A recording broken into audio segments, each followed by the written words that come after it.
Hello everyone, welcome back to my channel, that is Science Unlocked.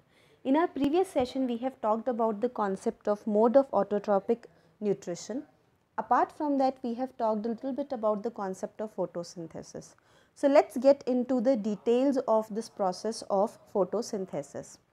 Now when we talk about the detailed process of photosynthesis, there are four major raw components into it, out of which the chlorophyll is the most important of them. Now why? Because this chlorophyll is the green colored pigment in case of plants, which is ultimately helping in absorption of sunlight from the sun. Now what happens is, in our nature different set of living organisms are living and they are receiving the same amount of sunlight, but we are unable to perform the process of photosynthesis. Why? Because we are unable to absorb the sunlight in that particular quantity that is being absorbed by the plants, and it is possible only and only because of the chlorophyll. Ultimately this particular sunlight is acting as the source of energy for this particular process to take place. Now the next component that we have is carbon dioxide. Now this carbon dioxide is actually present in the atmosphere, and with the help of stomata and guard cell, this particular component is added to the plant leaf. Now what happens is, the stomata are actually present, or you can say surrounded with a particular set of cells which are known as the guard cells, as it is observed in the green colored structure over here. And these particular cells have the tendency of absorbing water and getting swelled up, creating this opening, and removing water from them, or you can say releasing water from them, resulting into its shrinkage and closing this cavity. Because of this opening and closing, it actually creates a platform or a surface for the leaves to take in the carbon dioxide from atmosphere. Now this particular segment of plant body is actually responsible for one more process, that is transpiration, where along with carbon dioxide it also acts as a channel for transportation of water as well. How? Because this particular surface is actually acting, this particular hole, this particular pore is actually acting as a medium through which the water is evaporated, and this process is known as transpiration. So because of this particular process of transpiration, what happens is, the water which is being absorbed from the roots of the plant from the soil, ultimately this particular water will be getting a pull from the topmost region of the tree, resulting into upward movement of water along with minerals to the leaves. Now after this we have all the required components, that is chlorophyll is there for absorption of sunlight, sunlight is there for the chemical reaction to take place, that is the organization of carbon dioxide and water, ultimately making the glucose.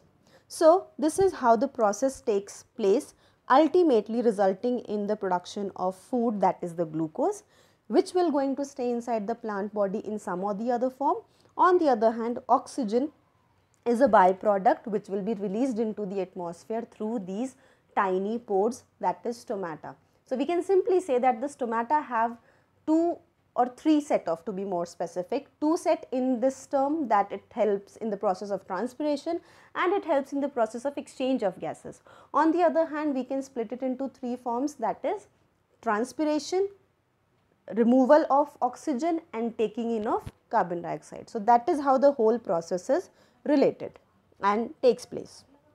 Now we come to the chemical representation, or you can say the equation of the process of photosynthesis, because in chemical world we do have different forms of presenting the different set of chemical reactions. So when we talk about the equation of photosynthesis, we represent it in the word equation like this, where it is written like this: carbon dioxide, water, sunlight and chlorophyll in all together, resulting into the formation of glucose, and then oxygen in the gaseous form. This arrow which is like pointing on the upward direction, this is actually representing that this oxygen is a gaseous molecule which will be released in the atmosphere. And when we present it in the form of proper chemical equation, it becomes 6 CO2, that is 6 molecules of carbon dioxide, 6 H2O, that is the 6 molecules of water, then giving rise to C6H12O6, that is the sugar, or to be more specific glucose, and 6 units of or 6 molecules of oxygen. So that is how the equation goes on.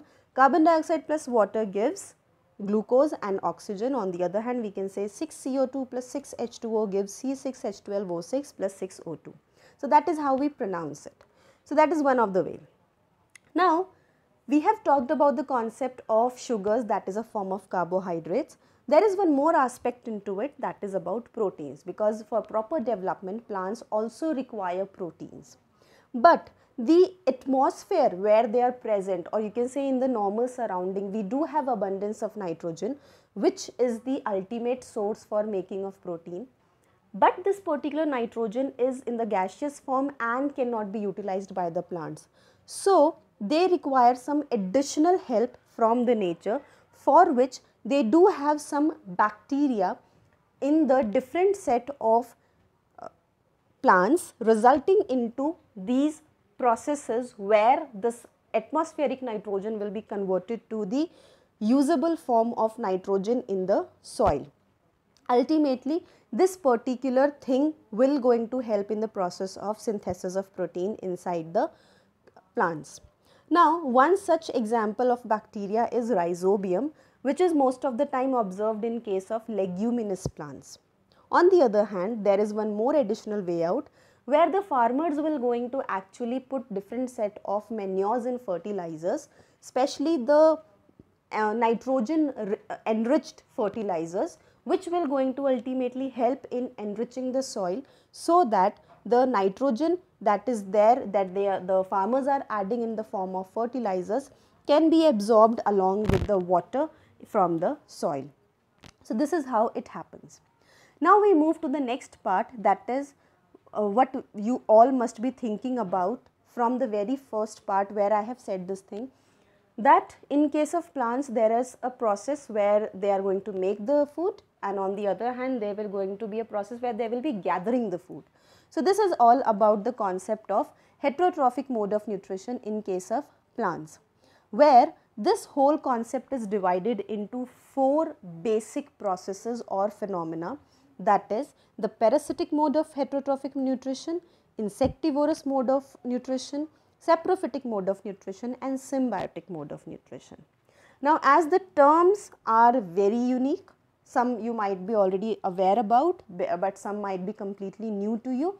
So we will going to learn about all these terms in our upcoming class.